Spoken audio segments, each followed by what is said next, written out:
Hello, everybody, and welcome to Gallery Teachers Masterclass. My name's Steve Hirschhorn, and this one is called The Challenge of Challenge.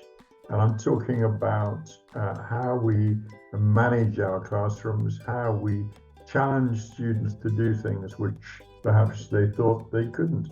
I'm also talking about that idea of helping students achieve their aims and how we do that. And some of the answers which will come up in this workshop may surprise you, because I'm advocating for helping less and getting students to do actually a lot more. So we'll be examining what that means. We'll be looking at the psychology of helping, and I'll be suggesting an alternative view, perhaps another way of looking at the idea of helping people.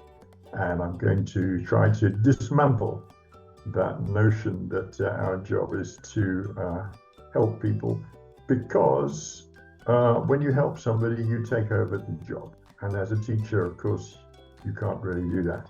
So instead, I want to try to introduce the notion of challenge, and therefore the title of this workshop is Self-Evidence, the Challenge of Challenge.